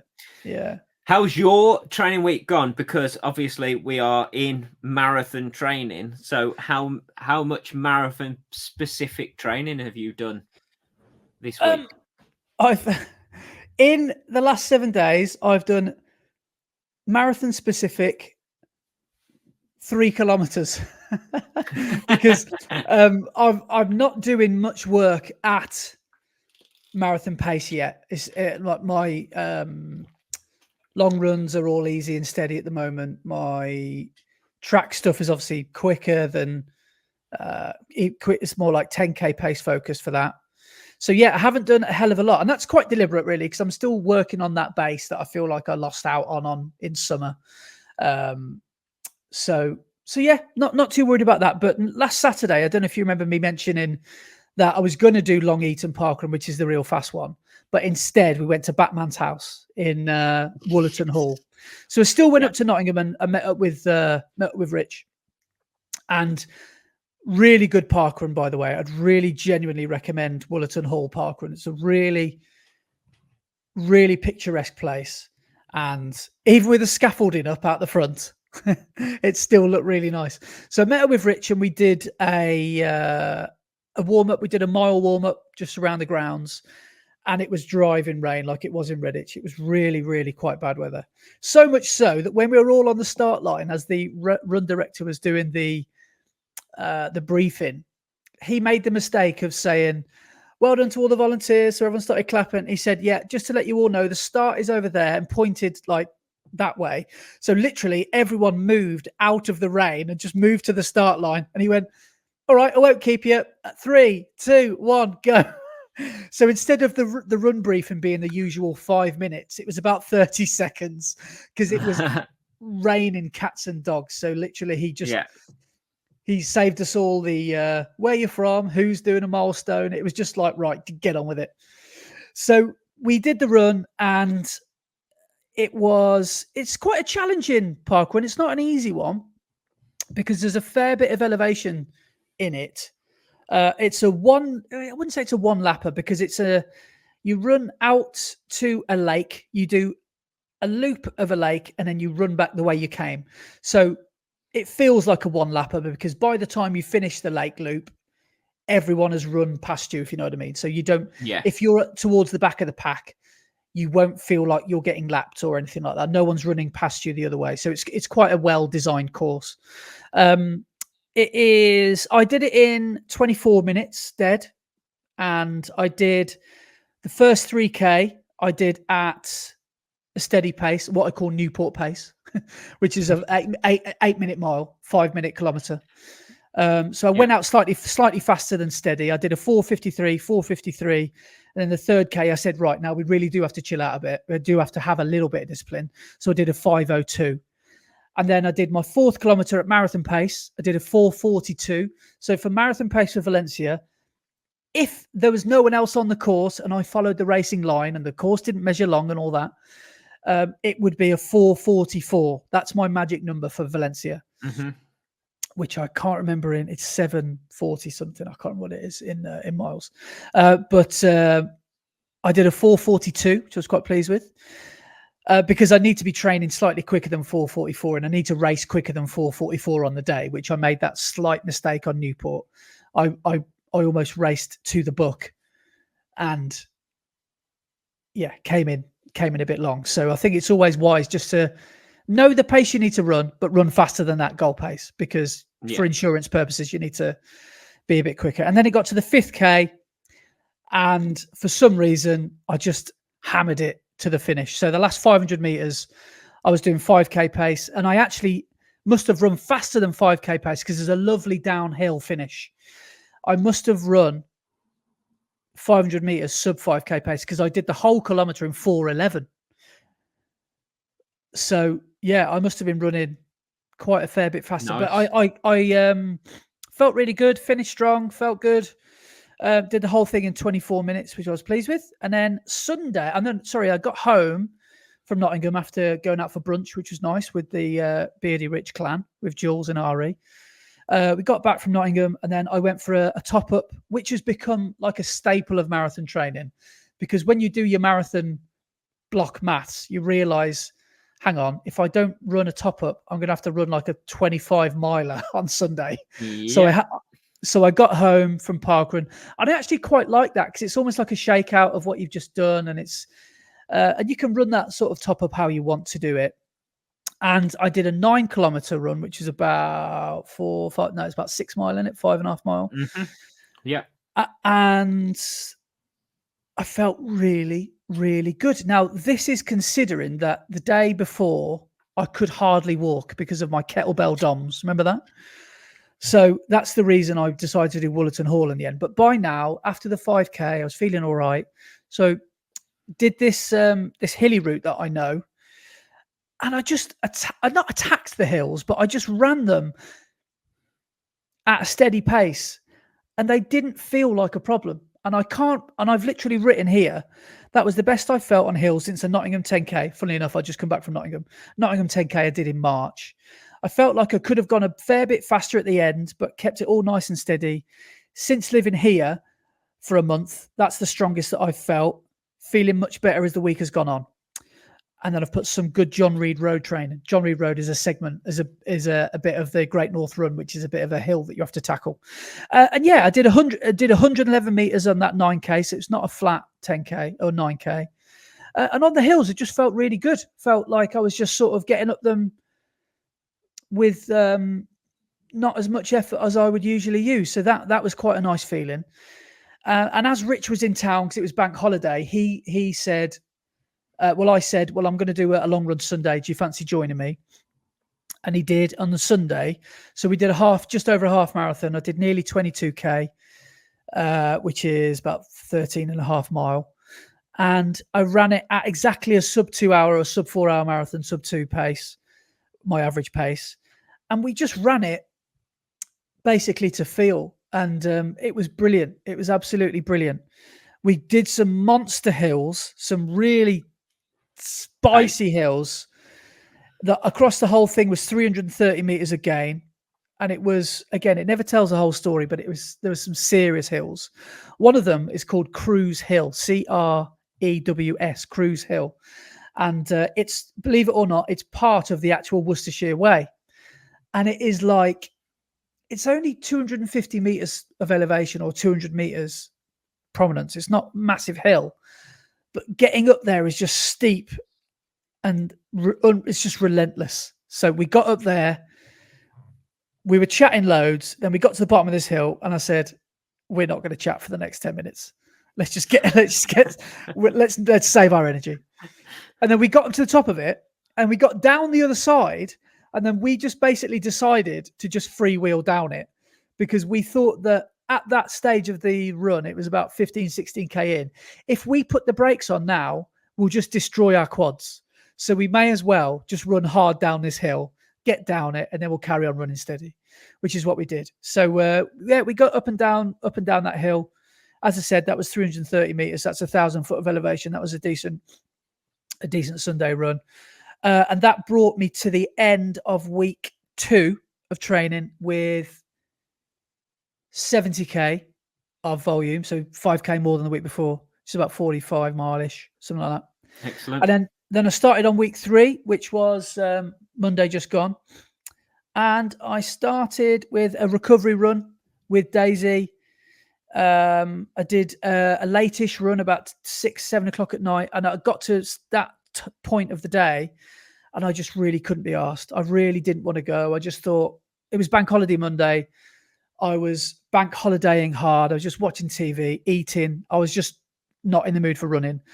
But I dragged myself out, and the little deal I do with myself is, let's just chill. Let's just take it easy, and let's go somewhere that we enjoy running, and not make it too hard. Because if it's already feeling difficult before you've even put your running shoes on, you most likely won't enjoy it too much if you put too much effort in too soon. So what I did is I just sort of eased into it. I did really nice, super easy to start. And me and Daisy ran it. I can't. No, I don't think I did. I didn't even take Daisy. Just ran on my own, and it was just really nice. Started off easy, got a little bit quicker towards the end, and that was Monday done. And I was gonna do S&C Monday. That's what I'm gonna do, but I didn't. Again, skipped it. Didn't tell you because I thought you'd have a go at me. And then Tuesday was the day off, and I was at this point last week that I did S&C, which is my day off, and I thought, no, let's listen to Brett. Don't do effort on your day off. Leave the day off as day off. So I did. So that means I have to do S&C on Wednesday. Wednesday for me is a doubler. So I started off with Wednesday, easy trails. Daisy and I went out for a trail run. Little bit eventful because we found a new route through the trails, through a cow field. And why do they always congregate near the gate? Yeah. You can guarantee that cows will always just stand where you need to go. And what made it worse was there was about 15 of them that were like born last week. So I thought, brilliant. I'm going to get chased. Me and Daisy are going to get chased. I was wearing bright red. I don't care if they're colorblind. If I want to believe that they chase people wearing red, I'll believe it. So I was already panicking. And then I was literally doing that thing that you do in Canada when you say, "Hey, bear," just to let them know that you're there. So I was chatting to these cows, having a chat with them, saying like, how you doing, lads? Just letting them know I was there and hopefully not a threat. And then one of them like moved a bit closer to me. So I thought, I don't really like that. So we sort of stood and watched each other for a bit. And then all of a sudden, I just thought, come on, Daisy, let's go. So we just ran and we got over this fence, and then they all started following me. I thought, oh my God, what have I done? So I just got Daisy over the fence. But fortunately, they just did that thing where they just stand and stare at you. That was fine. And then did my S&C, which was in the front room, watching my those American guys I've mentioned before, Juice and Toya. Did a like a HIIT class sort of thing, and it had 4 different sections. There was strength, there was cardio, there was plyo, and there was 4 different distinctive sections. And that was a 20-minute workout. Started my watch late, so I only recorded 13 minutes of it. And then it was track. So track was I went down and met Ben, who goes every week. Sorry. So you did your S&C after your early run in the morning, knowing that you were going to go and do track and push it hard in the evening. Well, yeah, because Thursday's day off. Friday's too close did- to Bushy. Why didn't you do it Wednesday evening? What, after I got track? back from track? Well, our evenings in our house are a little bit sacred, so I just feel. Oh, okay. Yeah, that's understandable. I feel a bit bad on Laura, who's just cooked me dinner, saying, "Sorry, I've just been at track, but I'm just going to do a little bit more. I'm just going to work on me for a little bit more. Hope that's okay." So I just feel a bit shady if I do. No, that makes sense. That makes sense. So the way I justified it was, well, I've got my running kit on. I've just done this easy run. It's 9 o'clock in the morning. I'll just do another half an hour of effort. So then that's my easy run in S&C done before breakfast. So that's the way I did it. I'm going to try and get in the habit of doing it every Monday, because then I'm going to introduce one on a Wednesday again, and then maybe even later on in the block, maybe a Saturday one after Parkrun. That's probably what I'm going to do. So I'm probably going to do 3. For good or bad, that's probably how I'm going to try and work it in. Yeah. Then I got to Wednesday track. The session was, I decided to do the 10K session, not the half. And the session was 800s and 400s.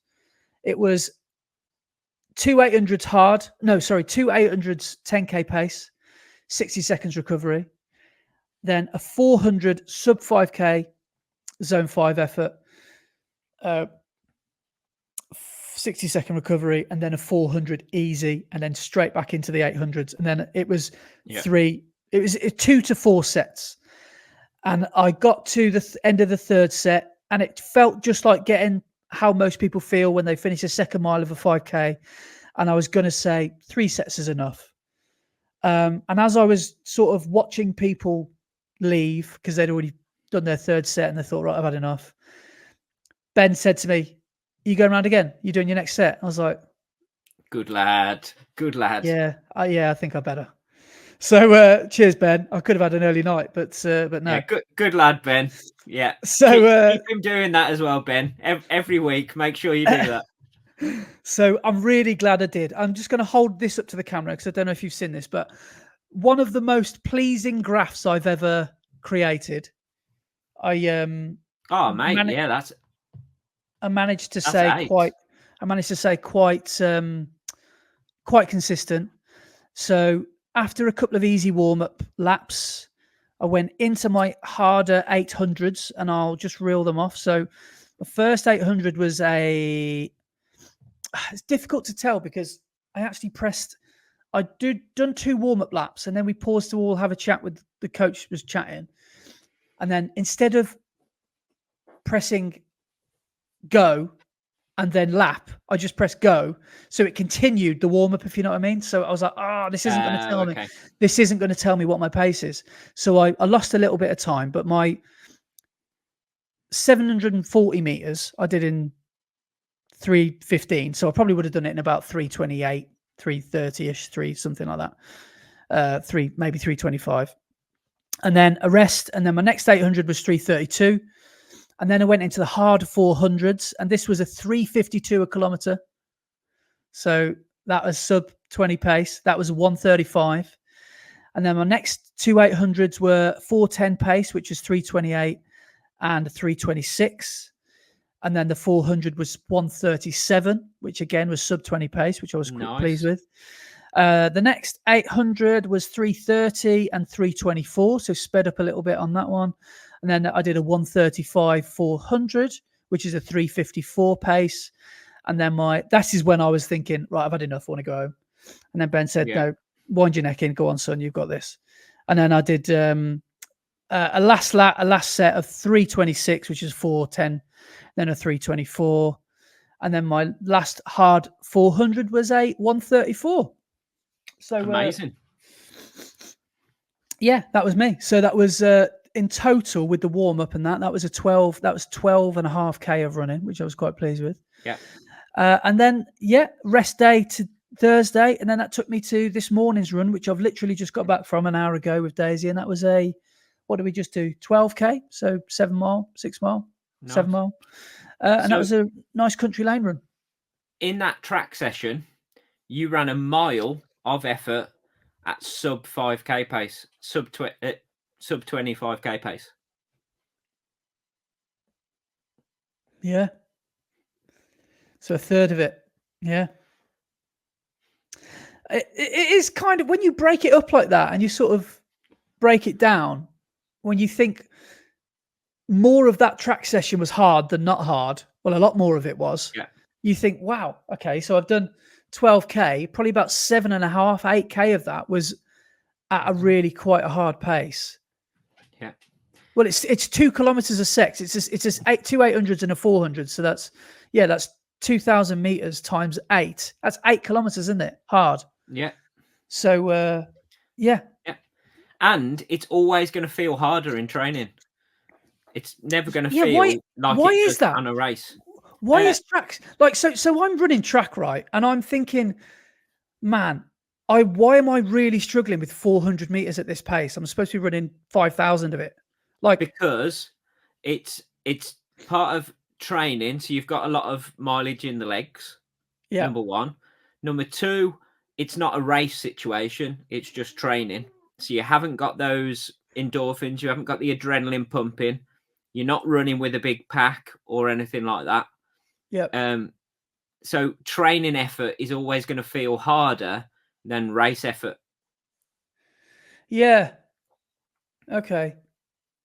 Yeah. Well, that's It's like on Tuesday when I went off and did that tempo run and Patrick caught me up. When we were running those 6:33s, one of them beeped up and I turned to Patrick and went, the scary thing about this is what I want my marathon pace to be next year. Yeah. And I'm running at 6:30s going, oh, this is a good effort, this is. And then I think, oh shit, this is what I want to do for a whole marathon. Yeah. Yeah. You do get, it does freak you out, doesn't it? When you feel it and you run it and you think, wow, this is what is required. But I remember I was feeling that all the way up to Newport. And then I remember doing the first, half marathon and thinking, even up to 20 mile, 18 miles, I was thinking, how have I managed this? How have I done it? But you've just got to trust the training, haven't you? You've just got to trust the miles that you're putting in your legs at the different and also various speeds. When you get to race day, you'll have tapered, you'll have done everything you need before a race, so it will feel completely different because of that. Yeah. So I'm. That's a good week though, mate. Yeah, really good. And then obviously got Bushy tomorrow, so we'll no doubt we'll do a warm-up run to there. Sorry, I've got a bit of a runny nose, which is why I keep wiping and sniffing. But I've got we'll probably do a warm-up, won't we, from the car to the start, and then just maybe a warm down about as well. Bushy. Friend of the podcast, Mac, has just messaged us with Bushy Parkrun's latest update. Oh dear. And Bushy Parkrun have said, we have a thing happening this weekend. we are as prepared as we can be. A few tips. Consideration. It's going to be congested. Maybe not one for the dog or the double buggy. Look out for each other and other park users. It's a run, not a race. Funnel. Please stay in the funnel and be prepared for a longer wait than normal. Get to know your neighbours. Scanning, we have extra scanners by the finish, but please try and keep the area clear next to them once you've been scanned. There's a bag drop by the finish if you want to drop bags. There's a bag drop at Parkrun. That's mental. I know. Travel, did we say don't drive? Plenty of parking at Hampton Court Station and HC Green or Teddington/Kingston if you have to. No coaches in Bushy Park. Try and toilet before you get to the park. Try and toilet. Yeah. And above all, let's have fun. So that should be interesting. Cool. I'm mega excited for it now. Hopefully the weather's like this. Hopefully it's nice and not like last week. Yeah. Because it was this morning, it was actually quite fresh and nice running conditions. So yeah. Right. So shall we move on to comments and emails? Yes. Just quickly go through the comments that we had on last week's episode. Yeah, cool. So we had Ben CXCI, who said thoroughly enjoyed this one. Thank you, Ben. Yeah, it was a long old podcast last week, so glad you enjoyed all 2 hours of it. Cheers, mate. And then we've got one from Welsh Gaz 81, who says, "What technically is a daily shoe? Non-plated, certain value, best mileage / cost." He said, "Anyway, best value for money I've had from a shoe is my Prime X." Oh, that's what I was saying earlier. Yeah. 500 plus miles in them, and they still feel like new. The Wow. Pro 3 is also another one, as it just keeps going. So, yeah, same as I said about my Prime X. I'm over 500 mile in them, and they feel great still. Amazing. I met Welsh Gaz, funnily enough, in Wales at the Newport Marathon, and he hosted me at the Newport Parkrun the day before. And he's also Excellent. doing Valencia as well. So hope hope trainers started well for you, mate. He's actually said in the last bit of his comment, he put best shoe currently on the market. So this is the best shoe currently on the market. Is the Puma DV8 Nitro Elite 3. Absolute banger. I need a new pair for Valencia, I think. It looks like he's going to be racing in the DV8 Nitro Elite 3. Well, that shoe keeps coming up in conversation with runners. I keep chatting about, and I'm finding it hard to just not want it. I'm struggling because I know I should wear my Pro 3s, but Talking of Puma, have you seen the Puma RB, the rule breaker? That's come out.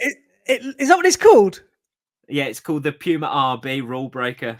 It looks so strange, doesn't it? With all the foam and the it's got 3 plates in it apparently. 3? Yeah. What? Interesting. It's got 3 plates, so it's got like loads of layers of foam in between the plates and how it all works. Well, not many shoes look like the Alpha Fly, do they? But that's one of the closest shoes I've seen to looking like it, I guess. Yeah, but it's called the rule breaker because it's basically Puma's idea of if there weren't any World Athletics rules on shoes, what could we do with the technology we now have to create the craziest shoe for performance? So hang on, it's not legal. No, it's like the Prime X. It's an illegal shoe for World Athletics. So nobody who's competing would ever use it. Yeah, no proper official races would be anyone like normal people could use it if they wanted to for any race, but for a World Athletics qualified runner, they wouldn't be able to use it because it breaks all the rules. So let's say a big marathon, like maybe not London, but like Manchester or Brighton or Chester. Yeah. If you win Chester Marathon, like TQ on the run's gonna. If TQ on the run has got his Puma rule breaker on, does he win any prize money, or is that not allowed now because there's money involved? See, that's the thing. That's a very good question. I don't know for sure. I'm not sure if it's every race or just World Athletics or English Athletics, like registered races. I don't know. I'm not sure. But if it's a World Athletics race, like a major marathon or anything, you wouldn't be able to wear anything like that. Because there was a guy, and they think they did it as like publicity. But there was a guy who wore the Prime X and raced a marathon and won it, and then he basically got disqualified because he wore illegal shoes. Yeah. But obviously, because of that, the Prime X got a load of advertising, and his name actually got out there. So they think that he did it as a bit of a publicity stunt. His claim was he packed the wrong pair of shoes and he didn't notice because they were so similar to the Pro 3. Oh yeah, that old chestnut. Yeah. Yeah. So, but we then had a third comment from Nearly. Is that Vile or Veal or Vil? I don't know, but nearly Vil. I'm running Valencia too, Andy, and we'll be watching your weekly vlogs and these podcasts with Brett. Really relevant to me as we go on this journey. So Amazing. we've got several people here, all doing Valencia too. So yeah, hopefully we can get them all to a good time along with you and get those PBs. I booked my accommodation and flights on Monday, and now I am poor.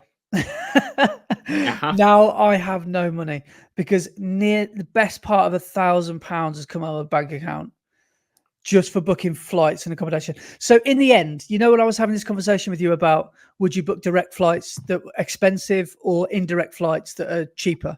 Well, I ended up with a bit of both. I booked the best flights under the best category, which is indirect on the way out and direct on the way back. Yeah. So we're so we're flying from Bristol, and we have got about a 2-hour connection in Mallorca, I think. So quick detour to Magaluf, go to BCM, and then we'll get on the plane, and then we'll go run a marathon.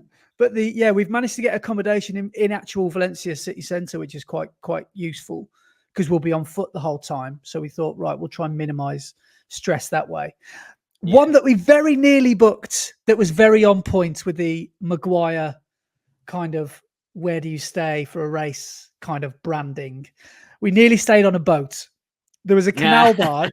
There was a canal barge, or like it was like a sailboat that's moored in the marina, and it's literally you can't drive the boat. You just literally sleep on it. But there was Wi-Fi, there was a toilet, it was everything that that you'd need, but it was just miles away from anywhere. So we're not landing until like 9 or 10 o'clock at night. So imagine trying to find your boat in the middle of a dark marina at the midnight. No, thank you. No, so we didn't do that at the end. But no money anymore. But yeah. So your training nutrition is going to be bread and water, yeah? Basically, maybe just water. Can't afford any bread. So yeah. Brilliant. Talking of booking things, I booked Worcester half last night. Hey, awesome! So I'm in for that. Amazing. Also booked Alton Towers half as well. Cool. I haven't booked the half yet for Alton Towers, but I am that is high on my priorities on my list to do. Because from my volunteering at Redditch, I got a freebie, so I think I'm going to do Alton Towers. But do we have any more comments, by the way? Because I've got a couple of emails to read. Not comments. No, that is all of the comments. So thank you everyone who wrote in. Cool. We've got a couple of comments from emails. Sorry, what we'll start with is one that we think that. Well, I think we read it out, but you don't think we did. I don't think we did. Oh, okay. So maybe we chatted about it. What we do is basically me and Brett talk.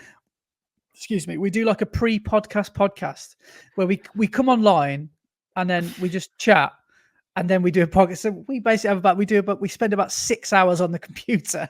That's why it always turns from light to dark in my. Hopefully you don't see it getting dark. It's 11 o'clock in the morning. But I thought we looked at this topic, but we haven't. So this is from Tony Maybe. He wrote in about 3 weeks ago. So sorry, Tony, if we didn't mention this, but he says, "Hi guys, love the pod. It's a great mix of content. I heard the chat around pausing a watch or not, and I have another question for you to debate. The YouTube algorithm threw up a video, a lady proclaiming to have run her first sub-4 marathon headlining the title.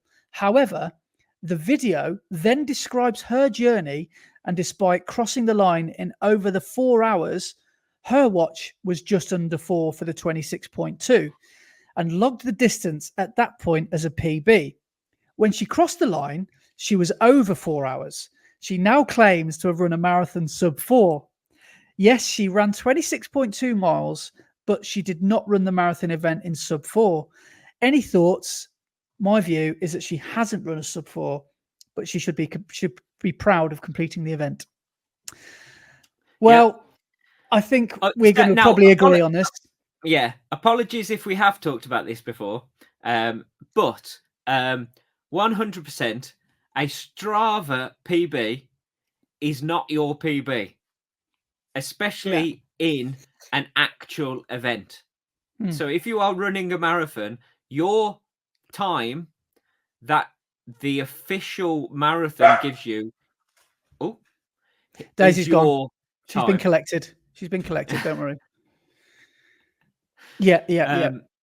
Yeah, a Strava PB is not a PB. I don't care what anyone says. It's your official time. A good way to. You may run further in the event because you're not following the exact racing line, which it's measured to. But it don't matter. You've run that actual event and it's officially timed. So that's your time. Yeah. A good way to think about it, a good way to look at it is what you said recently. You said about a 400 or an 800 or a track race. Let's just say, let's say the 1500. That's a classic example, right? After the first bend, you all leave your lane, don't you? And you all run into the center. So everybody knows that race is 1500 meters. If you run on the inside to the millimeter, that is a 1500 meter race. Yeah. If you want to win that race, you will probably have to overtake someone and step into lane 2. That is up to you. If you want to win the race, you will have to run longer. You will have to run further. So it's the same in a marathon. If you want to run the correct distance, run the racing line. On that blue line. You have to stay on. That's painted on the floor. That's the route you've got to race. Yeah, you have to do exactly 26.2. You have to run on the inside of. You have to follow the line that the cyclist or the trundle wheel carrier, whoever did it, carried, and like that is very likely to be the inside of every corner, and you have to read the road and where the road is going ahead. And you can't weave through people. You can't overtake anyone. You've just got to stick on that line. It took me a while to acknowledge and appreciate and settle on the fact that a race runs long. It doesn't run long very, very often. It doesn't run long. You ran long. It doesn't run long. It doesn't run long. You ran long. Yeah, it's been officially measured. Yeah. If you want to run a marathon longer than a marathon, your marathon time is the same. It's like it's the time you cross the line, the time you complete the marathon course. Not how, because that's technically, I hate to say it, but it's technically your fault, isn't it, for weaving or running, around people. If you're gonna complain about it running long, you've already got yourself to blame. Yeah. Did he say that she paused her watch as well? Or was it all in one continuous thing? No, I think that was the chat about us pausing watches the week before. Okay. So it's not in that video. No, it logged her marathon distance as a PB under 4. Yeah, no. So, unfortunately, you haven't run a sub 4 marathon. Unfortunately. No, I think that is unfortunately the case. Yes. Yeah. So good topic of conversation there, Tony, because a lot of people, especially it looks appealing, doesn't it, when your watch tells you a 5K PB? Oh, you've just run a marathon PB. You've got to literally look at the times that you've ran. Yeah. And GPS is never accurate. No, GPS is never accurate. No, of course not. So unfortunately, you can't have that one. We had another email. This is a follow-up email from Nick. Nick Points. Now, a while ago, he wrote into the podcast saying that he wanted to do an adventure. He wanted to go on an adventure. Yeah. That was a long distance run split into multiple ultras, because it was not doable in one day, or if it was, it would be a hell of an undertaking. So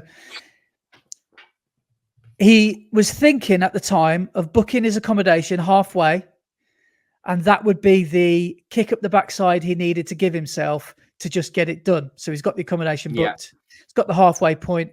Easy. He's got to run from A to B, then from B to C, which is the finish. So that's the setup. And this is the follow-up. Dear Brett and Andy, thanks so much for inspiring my own running adventure over the bank holiday weekend. My running journey is quite similar to Andy's.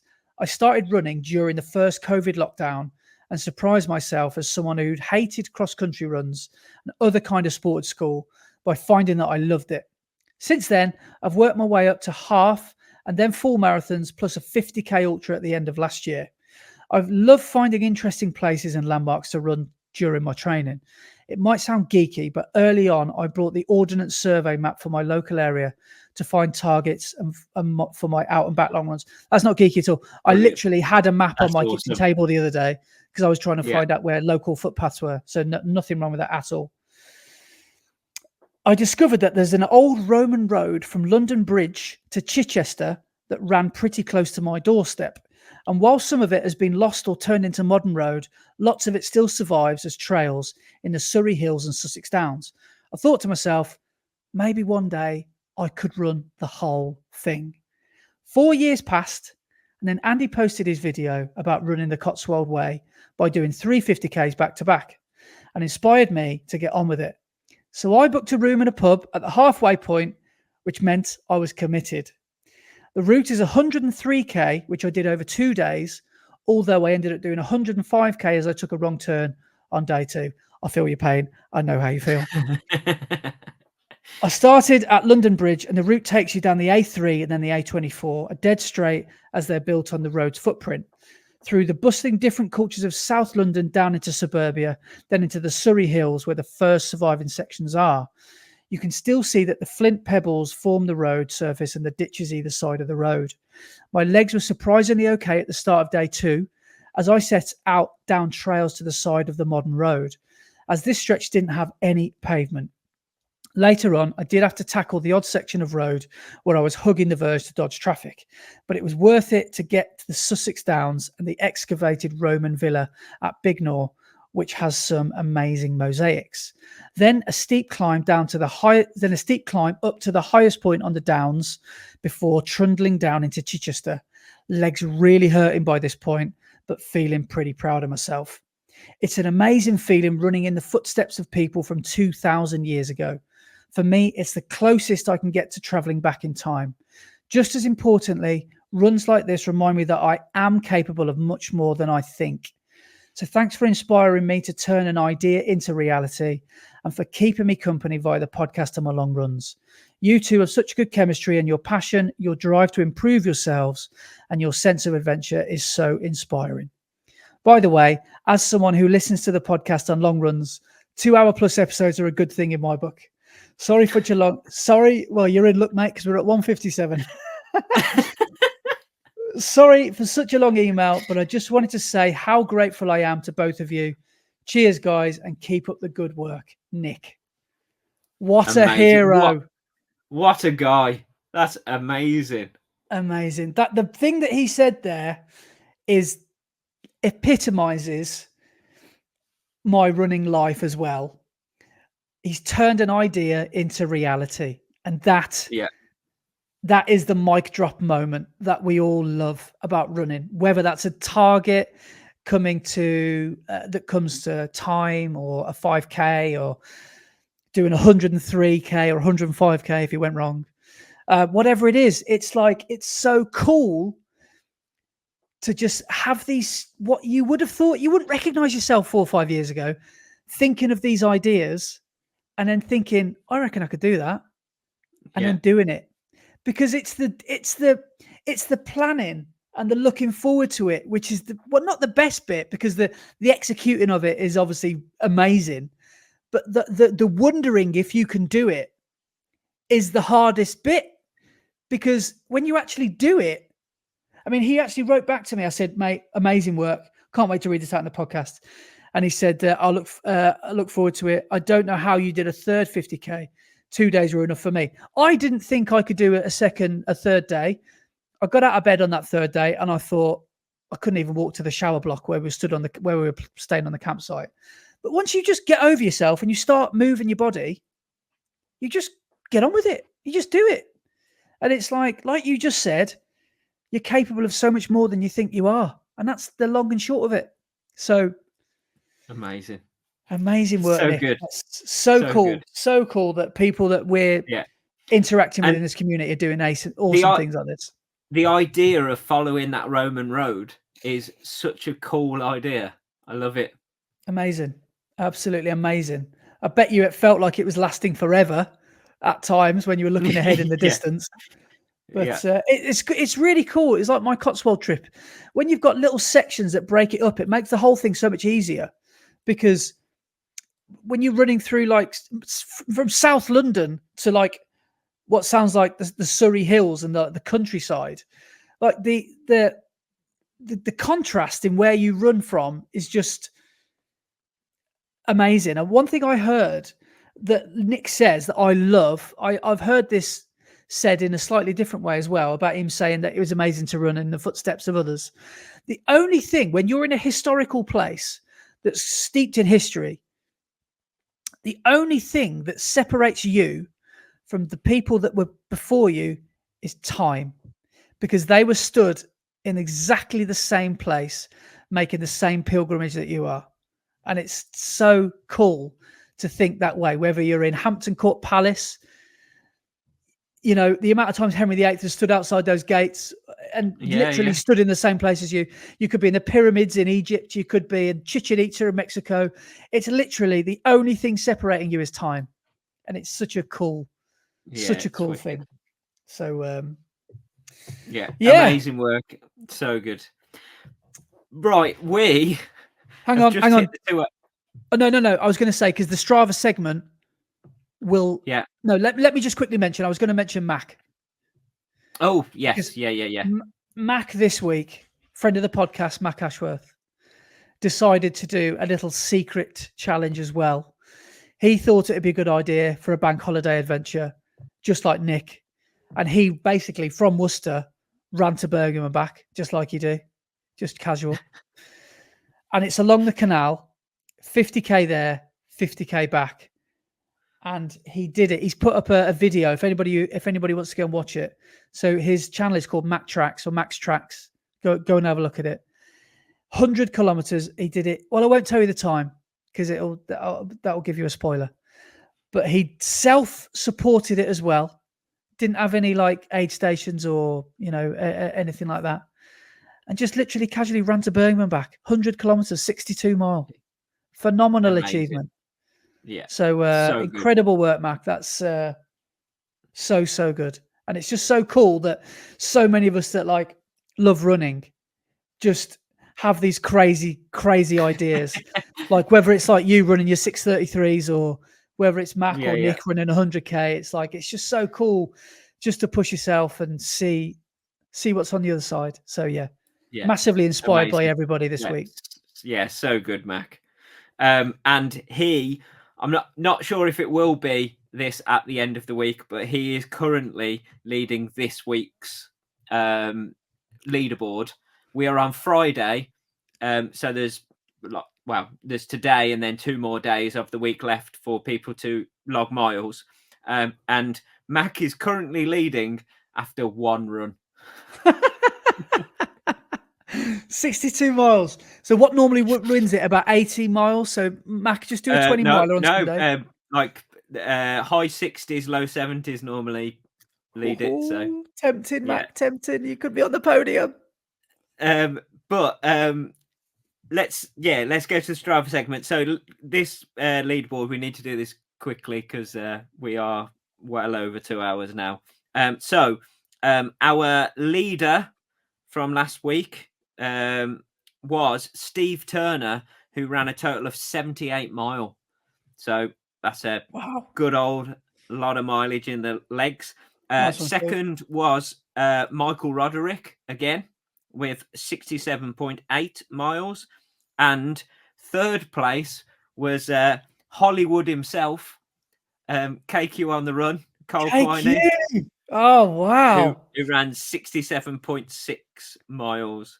Looking like a dream, no doubt, for those 67 miles. 63 or 67, what was it? 67.6. 67 miles, looking just tip top. Yeah. Well done, mate. Todd wasn't far behind, actually. He was in 7th with 61.3 miles. So I think they'll both be up there soon in their training for Chester. Yeah. And then for the elevation climbing, first place last week was me. Way! Told you it was hilly in Redditch. I ran a total of 3,858 foot in my 63 mile. So yeah, pretty good. In second was Jack Blackburn, who ran 3,478 foot, and Tommy D was in third with 3,084 foot. Good stuff. So great work from everybody last week. And go and join our Strava club, and we'll give you a shout out. Just before we finish, I've got one last shout out that I've written down that I've forgotten to mention, and it's perhaps the best one. I don't know if you know what I'm going to say, but maybe one of the nicest people I've ever met in my life, Andy Goldsby. So Andy has done some run directing for Arrow Valley Parkrun in Redditch. He's just such a friendly character. And he's just an all-round. He's one of the good guys. He uploaded a race last Sunday, and it looks amazing. So the race was only, I've written it down here, 35 minutes long, and it's called the Studley Wheelbarrow Race. Yep. And he came 7th, and he says 7th place, beating all those whippersnappers. Long story, but pushed Karina Maunder in a wheelbarrow while drinking a half pint at 12 pubs. Yes, this is a thing. So it sounds like you go to is it the Bell in Studley? I can't remember where it is. So Studley is a small village next to Redditch. So it's the village between Redditch and Ulster. Looking at the photos, they're brilliant. And apparently you all congregate in the morning, and apparently it's 10 or 20 quid to enter or something like that. And you have to decorate your wheelbarrow. And their theme, I can't be sure, but it looks like Jurassic Park. Because Jurassic Park. So he looks like a young Sam Neill there. It looks absolutely brilliant. And then there's a Velociraptor T-Rex in the back. Who can only assume is Karina. And what I love is just that the Velociraptor gets slowly more and more deflated as the race goes on. So here's some action footage. I don't know if you can see the screen of them going past in the wheelbarrow. It just looks like an incredible way to spend a Sunday morning in August. It looks like a bank holiday thing they'll do every year. Yeah. So amazing. Well done, Andy and Karina. That looked like a lot of fun. So maybe one for running the red line next year. Yes. Oh, mate. Yes. That's a shout. That is a shout. Yeah. But can we do the beers though? Six half pints in 12 pubs. No, half pint in every pub, so 6 pints. That's a lot of beer, isn't it? In half an hour. Yeah. It both. Yeah. That, and he's written in the comments. He's like, someone said, "Oh, congratulations, well done, love it." And how do you train for this? He said, "I didn't. I'm a bit pissed now, but I'm waiting for the final result." So yeah, he's just sounds like a. And then his next response was, as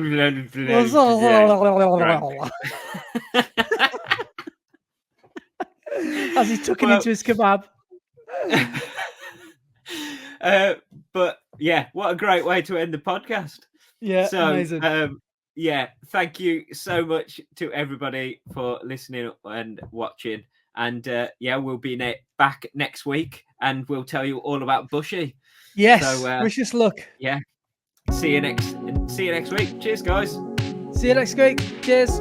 Great North Run special next week. Can't wait.